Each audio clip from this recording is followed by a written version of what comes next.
The dust hadn't even settled on her husband's grave when the first lie reached Tombstone, carried on the lips of Marcus Caldwell and his brother Vernon, claiming that Sarah Matthews had poisoned the man she loved for his silver mine. Sarah stood in her kitchen 3 days after burying Thomas, her hands trembling as she kneaded bread dough, when her neighbor Mrs. Henderson appeared at the door with tears streaming down her weathered face. The older woman wouldn't meet Sarah's eyes as she explained that folks were talking, saying terrible things, and that maybe Sarah should leave town before the sheriff came asking questions. Sarah's heart dropped into her stomach like a stone down a well. Thomas had died of pneumonia, plain as day, with Doc Morrison attending him through those final awful nights when his lungs filled with fluid, and his fever burned so hot she'd used every clean cloth in the house trying to cool him down. But the Caldwell brothers wanted that mine, had wanted it since Thomas first struck silver 2 years back, and now with Thomas gone they saw their opportunity. She learned the full extent of their campaign the next morning when she went to the general store for supplies. Mr. Peterson, who had always been kind, turned his back when she entered. The other customers went silent, their eyes following her with suspicion and disgust. When she tried to pay for flour and coffee, Peterson refused her money and told her to leave his establishment. Sarah's cheeks burned with humiliation as she walked out empty-handed, her pride barely keeping her spine straight until she reached the street. That was when she heard the whispers more clearly. Murderess, poisoner, Black Widow. The Caldwells had been thorough, spreading their poison through Tombstone like a sickness, and the town had swallowed every drop. What Sarah didn't know was that a cowboy named James Hollister had been playing cards in the Silver Dollar Saloon the night Vernon Caldwell got drunk and boastful. James was a tall man of 26 years with sun-darkened skin and eyes the color of creek water after rain. He made his living breaking horses and hiring out his gun hand for protection jobs, traveling between Arizona Territory and New Mexico, never staying anywhere long enough to put down roots. He'd lost his own family to lies once, when he was just 17, and his father had been accused of cattle rustling by a rival rancher.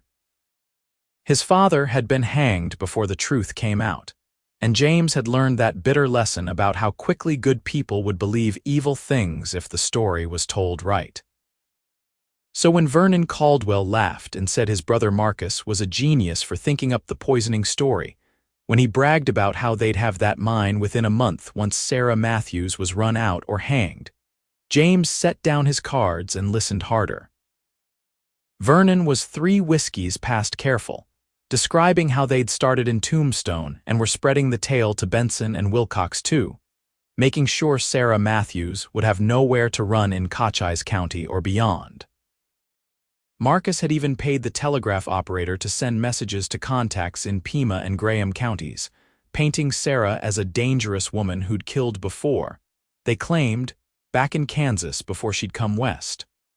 All lies, every word, but Vernon laughed like it was the finest joke he'd ever heard.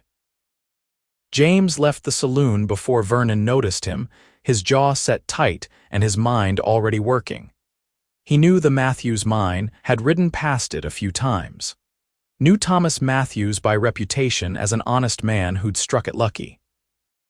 Had even seen Sarah Matthews once in town, a woman of perhaps 24 or 25 with dark hair and a kind face, helping an elderly Mexican woman carry her parcels to a wagon.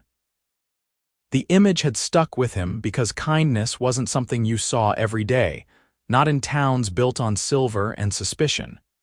He spent that night learning what he could. Doc Morrison, when pressed with the right questions and a bottle of decent whiskey, confirmed that Thomas Matthews had died of pneumonia, that he'd been there, and Sarah had nursed her husband with devotion that near broke her. The doc was furious about the rumors but felt helpless to stop them. James asked about the mine, and Doc Morrison explained that the Caldwell brothers had tried to buy Thomas out 3 times, offering insulting prices, and when Thomas refused, they'd made threats. Nothing you could prove, but everyone knew the Caldwells were ruthless men who'd built their freight business on the backs of smaller operators they'd crushed. By dawn, James had a plan. He was a stranger to most folks, which meant his word might carry weight if he delivered it right. He'd ride to each town where the Caldwells had spread their poison, and he'd tell the truth. It was a fool's errand maybe, but he'd spent 9 years living with the guilt of not speaking up for his father until it was too late. He wouldn't make that mistake again. He started in Tombstone itself, because Sarah needed to know someone believed her. He found her at the mine outside town, working the claim alone in the early morning light. She had a pickaxe in her hands and tears on her face, and when she saw him riding up, she grabbed a rifle instead. "That's close enough," she called out, her voice shaking but determined. "I don't know what you heard, but I loved my husband and I never hurt him." James raised his hands slowly, staying in the saddle. "Ma'am, my name is James Hollister, and I know you're innocent. I heard Vernon Caldwell bragging about the lies they're spreading. I'd like to help if you'll let me." Sarah stared at him for a long moment, the rifle barrel never wavering. She was thinner than he remembered, her face drawn with grief and exhaustion. Her dark hair was pulled back severe, and her dress was dusty from working the mine, but her eyes were clear and steady, and he saw the strength in her that had kept her going through hell. "Why would you help me?" she asked finally. "You don't know me." James dismounted slowly, keeping his movements careful and non-threatening. "My father was accused of something he didn't do. Good people believed lies about him, and he died for it. I was young and stupid and didn't fight hard enough for the truth.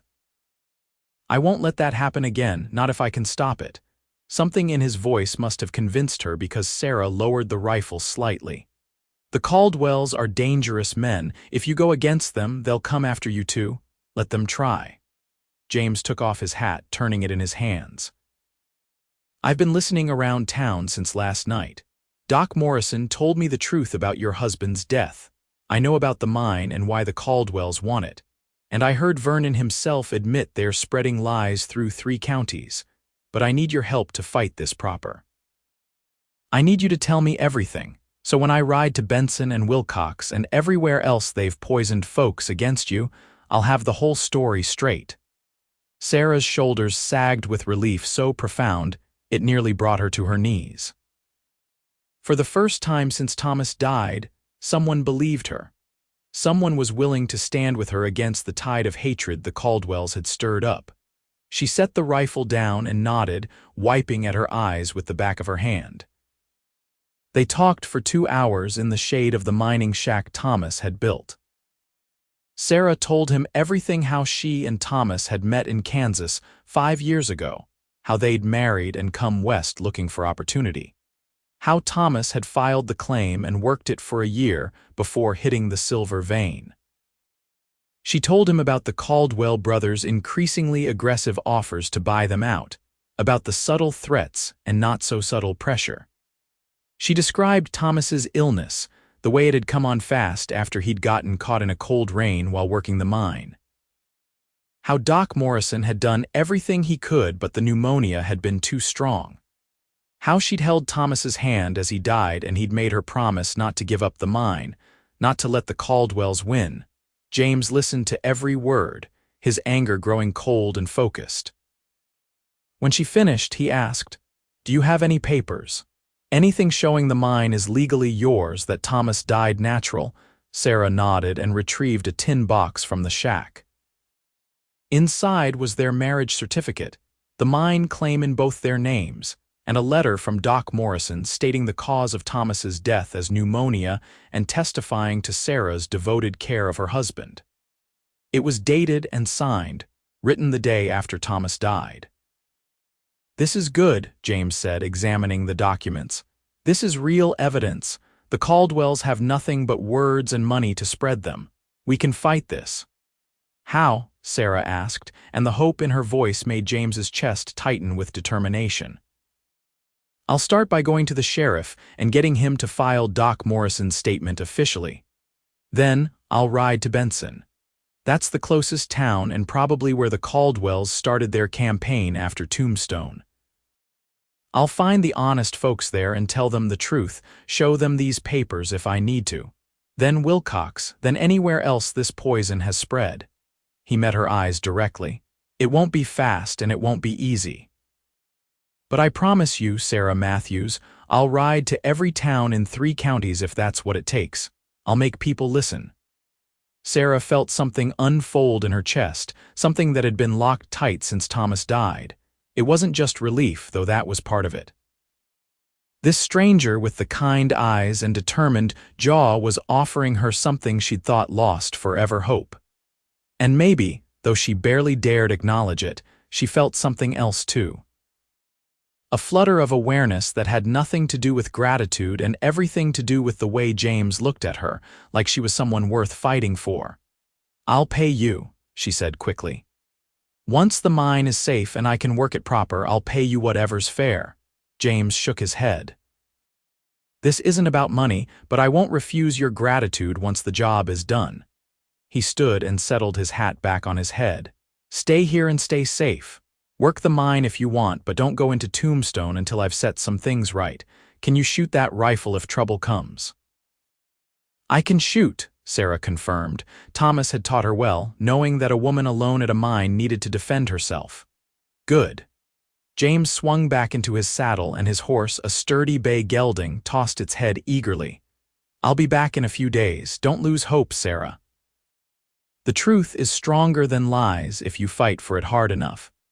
He rode off toward Tombstone, and Sarah watched him go with her hand pressed to her heart, feeling it beat stronger than it had in weeks. James's first stop was Sheriff Dawson's office. The sheriff was a fair man but cautious, and he listened with a skeptical expression as James explained what he'd heard. But when James produced Doc Morrison's letter and pointed out that the Caldwells had motive and opportunity to spread lies, Dawson's expression shifted. "I never did believe Sarah Matthews had it in her to murder anyone," the sheriff admitted. "But the talk got so loud, and Marcus Caldwell has friends on the town council. They've been pressuring me to investigate." "So investigate the Caldwells," James suggested. "Investigate who started these rumors and why. I'm riding to Benson today to start clearing Sarah's name there, but it would help considerably if the law in Tombstone was on her side." Sheriff Dawson thought for a long moment, then nodded slowly. "I'll talk to Doc Morrison myself, get his statement official, and I'll have a conversation with Marcus Caldwell about spreading slander. Can't promise more than that, but it's a start." It was more than James had hoped for. He thanked the sheriff and headed for the livery to prepare for the ride to Benson. The town was 20 miles northeast, an easy afternoon's ride. He filled his canteen, checked his supplies, and was about to mount up when Doc Morrison himself appeared, slightly out of breath. "Sheriff told me what you're doing," the doc said, gripping James's hand firmly. "That's a good thing you're doing for Sarah Matthews. That woman nursed her husband with more devotion than I've seen in 20 years of practice, and it burns me up what folks are saying." He pressed a sealed envelope into James's hand. "That's another copy of my statement, official as I can make it with my medical assessment. Use it however you need to." James tucked the envelope safely in his saddlebag, moved by the doc's support. "Thank you, sir. Every bit helps."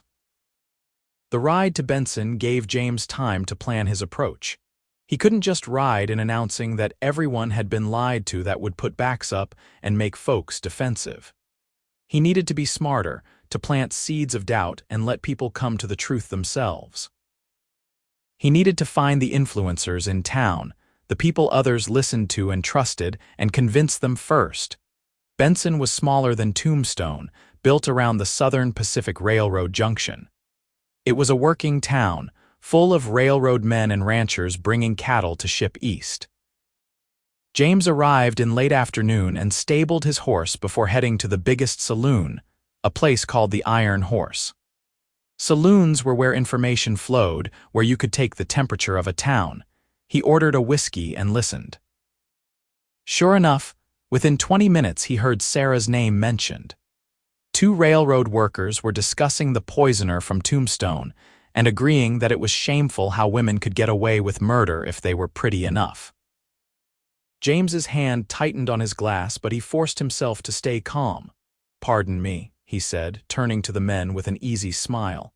"I couldn't help overhearing. Are you talking about Sarah Matthews?" The men nodded, clearly eager to share the gossip. "You heard about her. Killed her husband for his mine, they say, poisoned him slow." James shook his head slowly, putting on an expression of concern. "That's strange. I was just in Tombstone and I heard something quite different from Doc Morrison himself. He treated Thomas Matthews through his whole illness. Said it was pneumonia, plain as day, even wrote up an official statement for the sheriff." The railroad workers exchanged uncertain glances. "Well, that's not what we heard. Marcus Caldwell's freight manager came through last week and told us all about it." "Marcus Caldwell," James said thoughtfully, as if putting pieces together. "Would that be the same Marcus Caldwell who's been trying to buy the Matthews mine for 2 years? The same one who'd profit considerably if Sarah Matthews was run out of the territory?" He could see doubt creeping into their expressions. James pressed his advantage gently. "I'm not saying anything for certain, understand. I'm just a cowboy passing through, but I've seen before how rumors can get started when there's money and property involved. And I've seen Doc Morrison's letter with my own eyes, stating under oath that Thomas Matthews died of natural causes with his wife nursing him devotedly to the end." He pulled the envelope from his jacket. "It's all right here if you're interested in reading it." The men read the document carefully, their expressions shifting from certainty to confusion to anger. "If this is true," one said slowly, "then someone's been spreading lies on purpose. That's a low thing to do to a widow woman." "The lowest," James agreed. "Which is why I'm riding around making sure folks know the truth. A woman's reputation is all she has out here. Taking that from her with lies is as good as murder." By the time James left the Iron Horse an hour later, those 2 railroad workers were already spreading the word to their friends, reassessing everything they'd heard about Sarah Matthews. James repeated the process at 2 other saloons and the general store, always careful to present himself as a neutral party just sharing information, letting people draw their own conclusions. He found the local minister and shared Doc Morrison's letter, knowing that a man of God's word would carry weight with the respectable families. He even managed to speak with the newspaper editor, a sharp-eyed woman named Martha Kane who smelled a real story, and promised to print a retraction of the rumors she'd inadvertently helped spread. By the time James rode out of Benson the next morning, the tide had turned. People were talking about the Caldwell's motives instead of Sarah's supposed crimes. It wasn't complete victory, but it was solid progress. Wilcox was next, another 2 days' ride east. James made camp that night under a sky so full of stars it looked like someone had spilled diamonds across black velvet.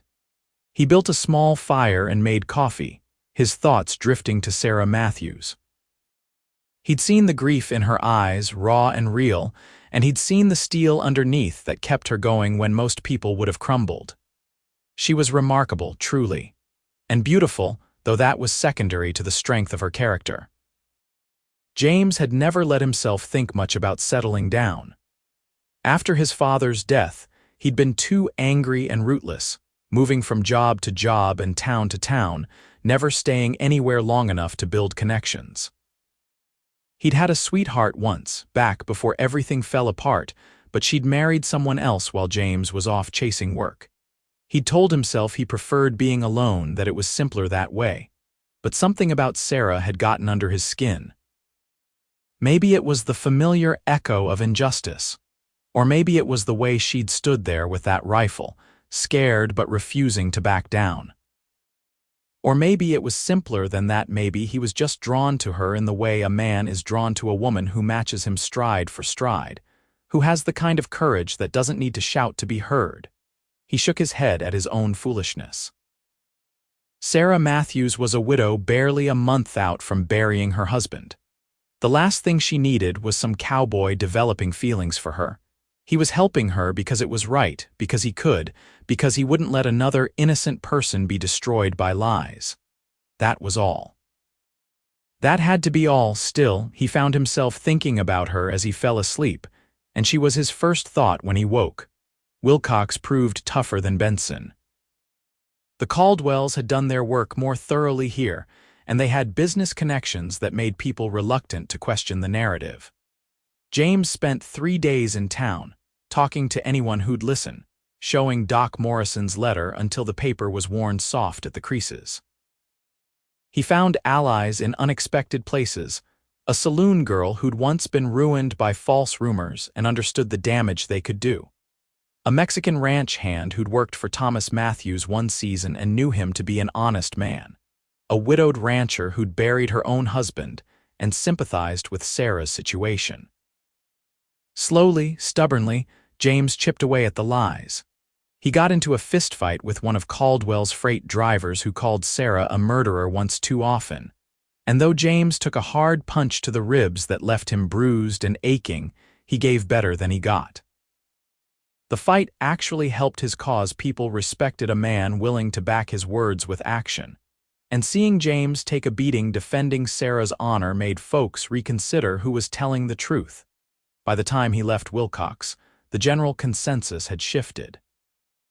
People were still uncertain, but the absolute certainty of Sarah's guilt had cracked. It was enough.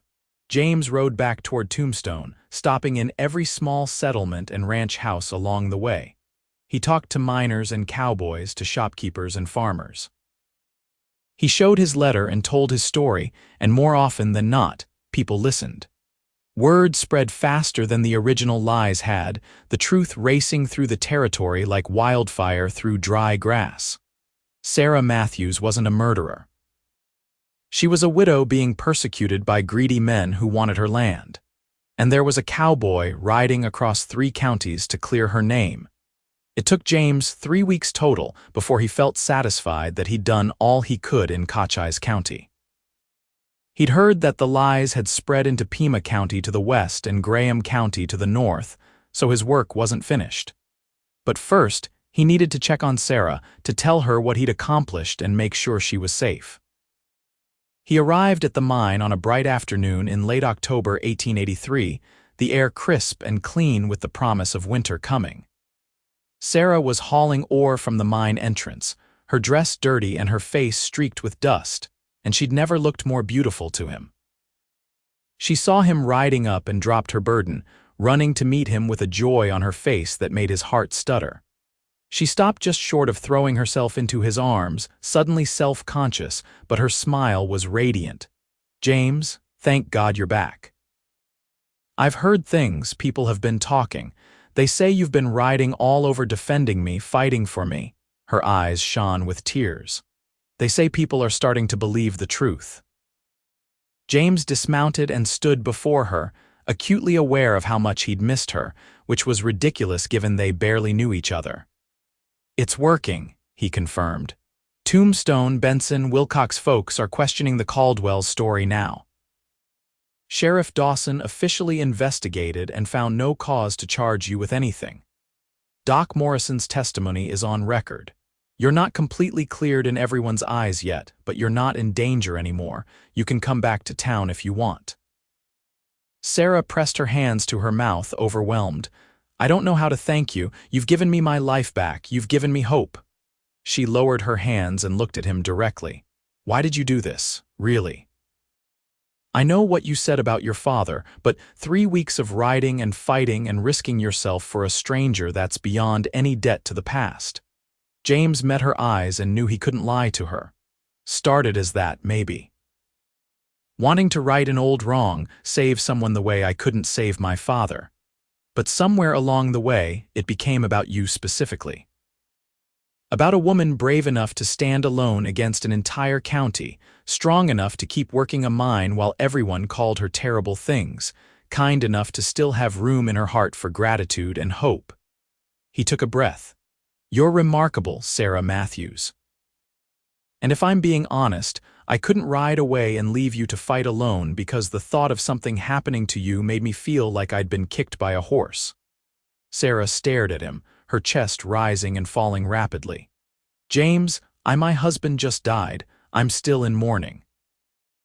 I shouldn't feel, she stopped, biting her lip. Shouldn't feel what? James asked gently. Shouldn't feel glad to see you like I do, she whispered. Shouldn't have spent 3 weeks hoping you'd come back safe. Shouldn't lie awake at night thinking about you instead of Thomas. Her voice broke. What kind of wife does that make me? James stepped closer, careful not to crowd her. It makes you human. It makes you alive. Loving Thomas and missing him doesn't mean you have to stop living, Sarah. And feeling something for someone else doesn't dishonor his memory. He reached out slowly and took her hand. I'm not asking you for anything you're not ready to give. I just wanted you to know that when you are ready, if you ever are, I'd like to be around. I'd like to know you better, to see if this thing I'm feeling is real. Sarah looked down at their joined hands and a tear slid down her cheek. Thomas would have liked you, she said softly. He always said a man's character showed in how he treated people who couldn't do anything for him. You've done so much for me, risked so much, and you didn't have to. That's real character. That's the kind of man worth knowing. So you'll let me stick around? James asked. I still need to ride to Pima and Graham counties, but I could make this my base. Help you work the mine when I'm here if you'll have the help. No obligations, no pressure. Just give this a chance to be whatever it's going to be. Sarah squeezed his hand and nodded. I'd like that. I'd like that very much. Over the next 2 months, James made good on his promise. He rode to Tucson in Pima County and Safford in Graham County, repeating his patient work of dismantling the Caldwell's lies and spreading the truth. But between trips, he came back to the mine and to Sarah. He helped her work the silver vein, his strength and mining experience making the work easier than it had been when she was alone. He made repairs to the shack and built a better sluice for processing ore. He brought supplies from town and told her stories about his travels, making her laugh for the first time since Thomas died. And slowly, carefully, they grew closer. It started with simple things, hands brushing as they passed tools, eyes meeting across the campfire at night, conversations that stretched long into the evening about everything and nothing. James told her about his father, about the years of anger and drifting that followed, about how helping her had given him purpose again. Sarah told him about her childhood in Kansas, about falling in love with Thomas, about the dreams they'd had for their future that died with him. I feel guilty sometimes, she admitted one night in mid-December as they sat outside the shack watching stars wheel overhead. Like I'm betraying Thomas by being happy again, by feeling things for you. James had thought about this a lot during his rides. My mother told me something once after my father died. She said that love doesn't divide, it multiplies. That loving someone new doesn't mean you loved the one you lost any less. It just means your heart is big enough to hold more than one person. He looked at Sarah, her profile lovely in the starlight. Thomas loved you. If he loved you right, he'd want you to be happy. He'd want you to live fully, not just exist in the shadow of his memory. He did love me right, Sarah said, her voice thick with emotion. Which is how I know you're correct. Thomas made me promise not to let the Caldwells win. But more than that, he made me promise to keep living, to find joy again someday. I thought that meant just surviving, keeping the mine running. But maybe it means more. Maybe it means letting myself feel this thing growing between us. James reached over and took her hand, lifting it to his lips and kissing her knuckles gently. No rush, he said. We've got time. But time had a way of forcing your hand in the frontier. A week before Christmas, Marcus Caldwell himself rode up to the mine with 3 of his men. James was working underground when Sarah's shout brought him running to the surface, his pistol in hand. Caldwell sat his horse like a king, his expensive suit and silver-banded hat marking him as a man of means. He was perhaps 40, with cold eyes and a cruel mouth. Mrs. Matthews, he said with false politeness, I've come to make one final offer for your mine. $500 and safe passage to California. It's more than generous considering your current reputation. My reputation is being cleared thanks to the truth, Sarah said firmly, and the mine isn't for sale at any price. Caldwell's expression hardened. You're making a mistake. This territory isn't safe for a woman alone. Accidents happen in mines. People disappear. James stepped out of the mine entrance and Caldwell's men tensed. "She's not alone," James said quietly. "And I'd think real carefully before making threats, Caldwell. I've spent the last 2 months undoing your lies, and I've got written statements from a dozen witnesses about how you and your brother started those lies. That's slander, maybe even criminal conspiracy. Sheriff Dawson would love to see you try something stupid." Caldwell looked at James like he was examining a bug. "You're the cowboy, Hollister, isn't it? My brother mentioned you." He smiled without warmth. "You've been an expensive nuisance, but you're just one man. Ask yourself if this woman's gratitude is worth dying for." "Every time," James said flatly. "But you're not going to kill me because that would prove every true thing I've said about you. You'd be done in this territory. So how about you turn around and ride out and we'll all pretend this conversation never happened." For a moment, the tension was thick enough to cut. James's hand hovered near his gun and Caldwell's men watched their boss for the signal. Sarah held her breath, praying this wouldn't end in bloodshed. Then Caldwell laughed short and bitter. "You think you've won, but I have patience, Hollister. And memory. I'll wait for you to move on the way cowboys always do, and then we'll see how brave Mrs. Matthews is without her protector." He wheeled his horse and rode off, his men following. But James saw the look in Caldwell's eyes and knew the threat was real. That night, Sarah couldn't stop shaking. James held her by the fire, his arms around her, letting her finally release the fear she'd been holding back. "He won't stop," she whispered. "Even if everyone knows the truth now, he won't stop wanting this mine." "Then we make it impossible for him to get it," James said. "We make sure the mine is legally unassailable. We make sure you're never alone here. We make sure the whole county knows that if anything happens to you, Caldwell is the first person the law will look at." He pulled back to look at her face. "And we make it clear that I'm not going anywhere." Sarah looked up at him, her eyes red from crying but clear with sudden understanding. "You mean that? You'd really stay?" "I've been staying, haven't I?" James brushed a strand of hair from her face. "Sarah, I've spent 9 years running from place to place, never settling, never belonging. But these last 2 months with you, I've felt more at home than I have since I was a boy. If you'll have me, if you'll let me, I want to stay. Not just to protect you from Caldwell, though I'll do that too.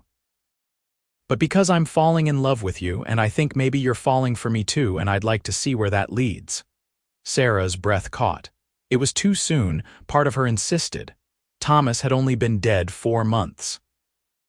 But another part, the part that had been coming alive again these past weeks, knew that life was short and uncertain, that love was precious whenever you found it.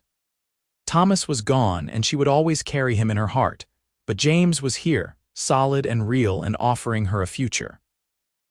"I am falling for you," she admitted. "It terrifies me, but I am. You're nothing like Thomas, but you're everything I need right now. You're strong and kind, and you make me feel safe. You make me feel alive." James kissed her then, gentle and questioning, giving her every chance to pull away. But Sarah leaned into him instead, her hands coming up to grip his shoulders, kissing him back with all the confused, powerful emotions swirling through her. It was different from kissing Thomas, but it was good, so good, and when they finally broke apart they were both breathing hard. "Marry me," James said, the words tumbling out before he could stop them. "I know it's fast, I know you need time, but marry me when you're ready. Let me make you my wife and this mine a joint claim. Let me stand beside you legally so Caldwell can't touch you."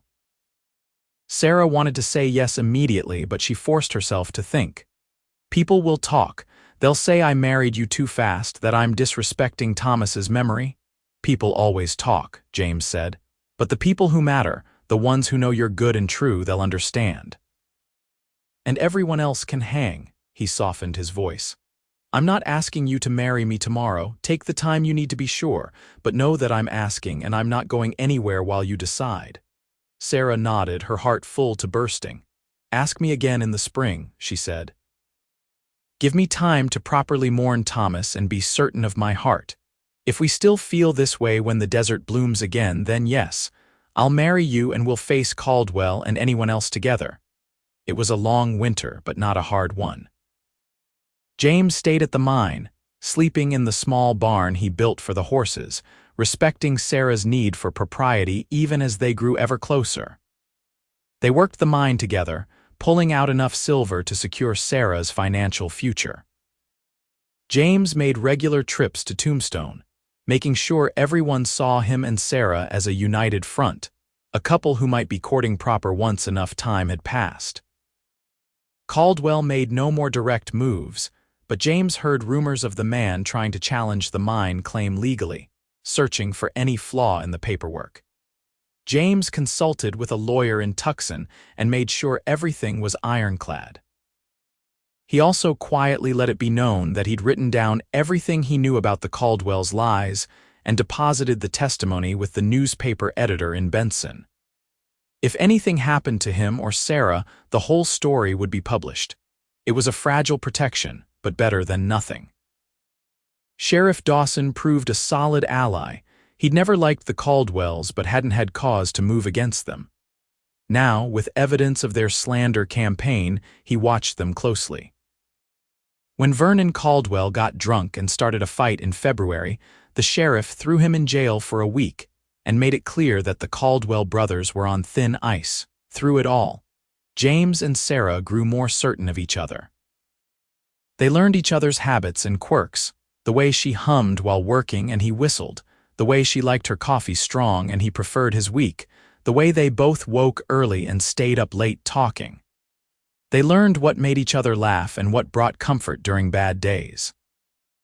They shared their histories, their hopes, their fears.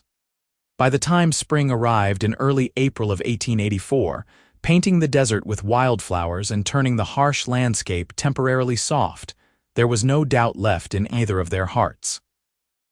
James proposed officially on a Sunday morning, getting down on one knee in the doorway of the mine shack with a ring he'd had made in Tombstone silver from Sarah's own mine, shaped into a simple band with a small turquoise stone.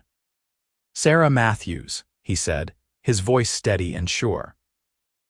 "I love you with everything I am. You're the strongest, bravest, kindest woman I've ever known, and I want to spend the rest of my life proving myself worthy of you. Will you marry me?" Sarah pulled him to his feet, laughing and crying at the same time. "Yes," she said. "Yes, absolutely yes." "I love you, James Hollister. You gave me back my life and my hope, and then you gave me your heart. I'll treasure all of it for the rest of my days."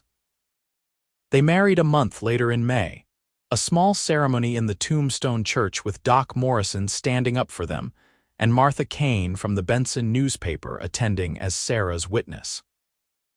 Sheriff Dawson came, and a surprising number of townspeople who'd come to respect Sarah's strength and James's loyalty. Even the minister, who'd initially believed the worst about Sarah, now counted her among his flock and blessed the union with genuine warmth.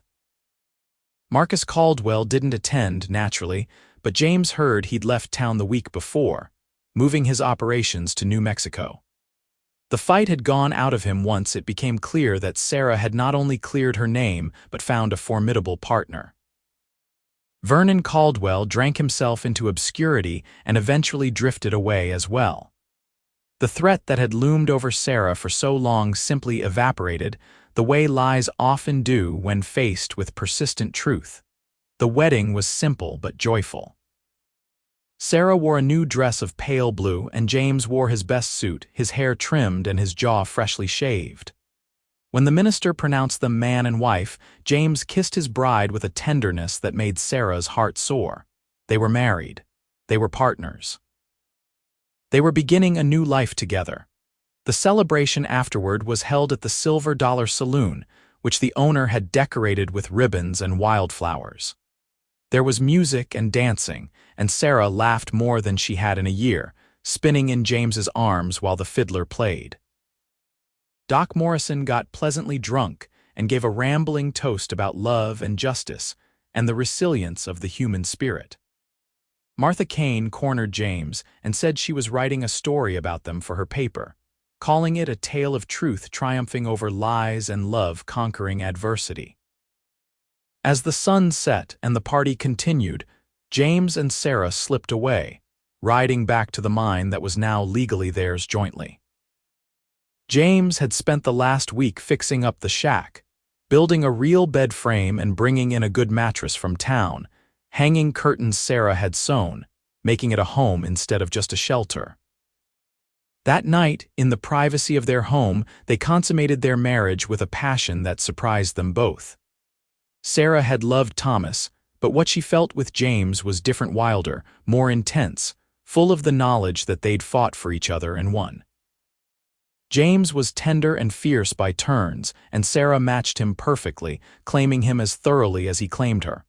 Afterward, lying tangled together in the darkness, Sarah traced patterns on James's chest and whispered, "I'm happy. Truly happy. I didn't think I'd ever feel this way again." James kissed the top of her head and tightened his arms around her. "Neither did I. But here we are, happy and together and free. We made it, Sarah. We beat the lies and the threats, and we found each other in the process." "You found me," Sarah corrected. "You rode across 3 counties telling the truth when you could have just walked away. You're the reason I'm still here, still free, still able to love and be loved." "We saved each other," James said firmly. "You gave me something to fight for, a reason to finally stop running and put down roots. You're my home now, Sarah. Wherever you are, that's where I belong." They fell asleep wrapped in each other, both dreamless and content for the first time in longer than either could remember. The years that followed were good ones.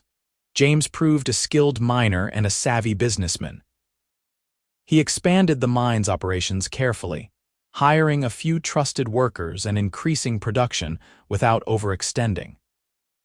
The silver vein was rich and steady, and the profits allowed them to buy additional land and build a proper house near the mine, not a mansion, but a solid, comfortable home with multiple rooms and a covered porch where they could sit in the evenings.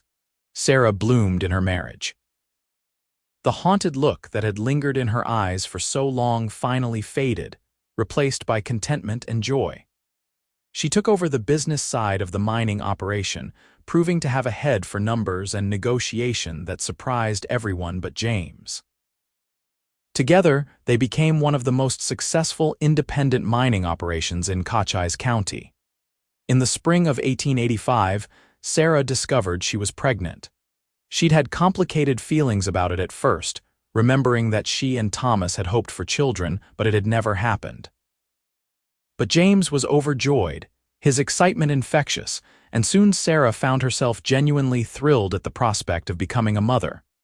Their son was born in December of 1885, a healthy baby with James's eyes and Sarah's dark hair. They named him Thomas James Hollister, honoring both the man Sarah had loved and lost and the man who'd given them both a future. James held his son with wonder, marveling at the tiny, perfect fingers and the weight of this new life in his arms. Sarah watched her husband fall in love with their child and felt her heart expand even further, making room for all this love. Motherhood suited Sarah. She was patient and nurturing but also practical, raising Thomas with equal parts affection and expectation. James was a devoted father, the kind who came home from the mine covered in dust and immediately looked for his son, who played with the boy by the hour and told him stories, and taught him to ride almost as soon as he could walk. In 1887, Sarah became pregnant again, and this time they had a daughter. They named her Catherine Grace, Kate for short, and she was a firecracker from birth, all determination and volume. James adored her absolutely, this tiny girl who wrapped him around her finger from day one. Sarah laughed at how her strong, capable husband turned to mush around their daughter, but she understood it perfectly. The mine continued to prosper. By 1890, the Hollisters were wealthy by frontier standards, though they lived modestly and reinvested most of their profits. They employed 15 men at the mine, paid fair wages, and were known as good, honest employers.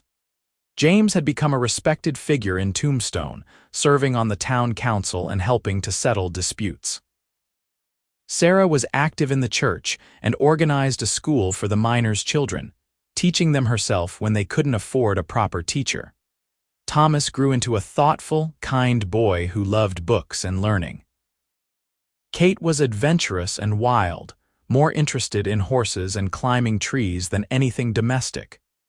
James and Sarah raised them with love and expectations, teaching them the values of honesty, hard work, and standing up for what was right.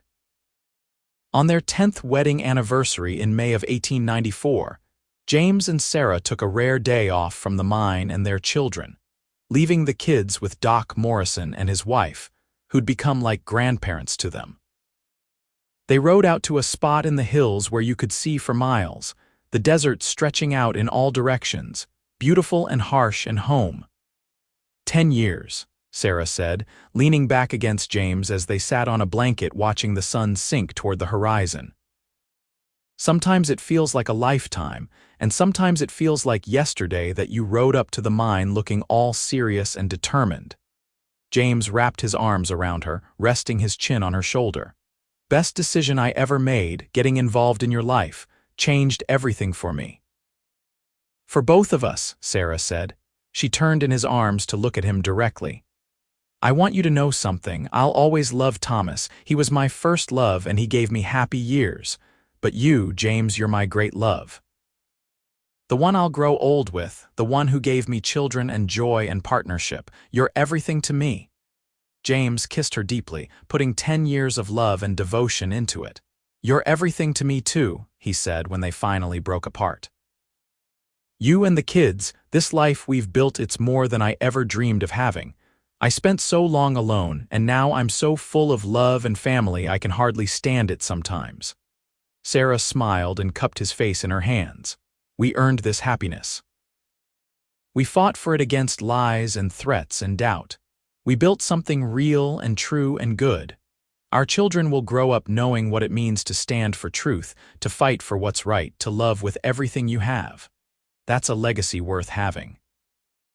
They stayed until the stars came out, talking about their past and their future, about their children's prospects and their own dreams.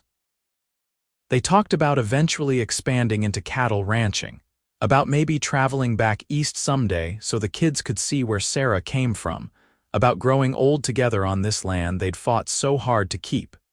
The years continued to roll by, full and rich. The mine eventually played out in 1901, but by then the Hollisters had diversified.